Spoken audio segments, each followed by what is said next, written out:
Pergilah berdamai dahulu dengan saudaramu. Saudara-saudariku yang dikasihi Tuhan, dari Injil Matius yang kita dengarkan tadi telah menunjukkan bahwa iman itu berdimensi sosial.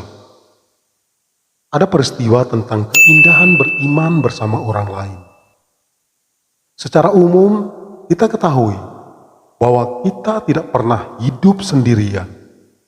Orang lain mempunyai pengaruh besar dalam diri kita masing-masing. Demikian juga dalam hal keselamatan.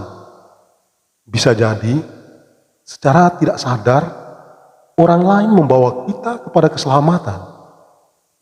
Dan kita juga mungkin pernah mengalami itu. Namun ada orang yang bisa peka dengan pengalaman itu, sehingga selalu bermakna dan akan selalu diingat. Tetapi ada juga orang yang sama sekali tidak peka. Orang yang tidak peka akan merasa biasa-biasa saja. Merasa hidupnya seolah tidak pernah ada campur tangan Tuhan. Apalagi orang lain. Ia merasa dirinya sendiri menjadi pusat segalanya. Semua usaha dan kesuksesan adalah usaha sendiri.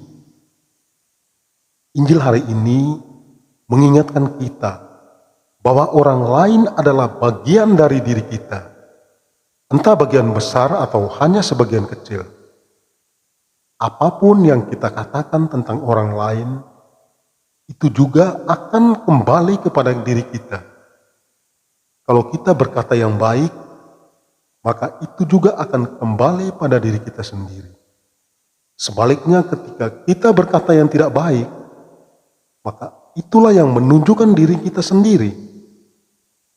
Demikian juga banyak orang menafsirkan bahwa dosa membunuh itu berarti menghilangkan nyawa orang lain dengan kekerasan atau dengan senjata. Tetapi dalam Injil hari ini, Tuhan Yesus menegaskan bahwa dosa membunuh itu bukan hanya menghilangkan nyawa orang, tetapi mulai dari membenci orang, mengumpat, marah-marah, mengatakan kafir atau jahil kepada orang lain. Itu sudah termasuk dalam kategori dosa membunuh. Maka dari itu, kita diajak untuk belajar membawa damai bagi diri kita dan bersama orang lain.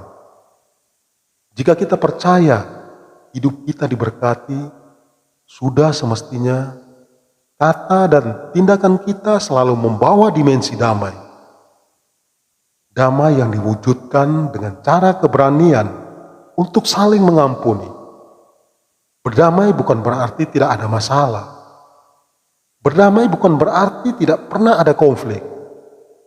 Kita harus berani bermasalah ketika ada dimensi kebenaran, keadilan, dan kejujuran yang dilanggar. Berdamai berarti berani mengampuni, tetapi berani mencintai meskipun dibenci. Berani menjumpai meskipun tidak disenangi. Nilai ibadah kita menurut Yesus sangat tergantung dari sikap batin atau keadaan hati kita.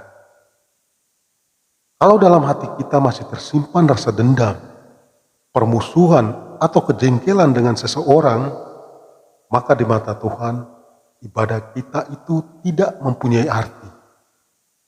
Untuk itu, kita harus berdamai dahulu dan membereskan hubungan kita dengan orang lain.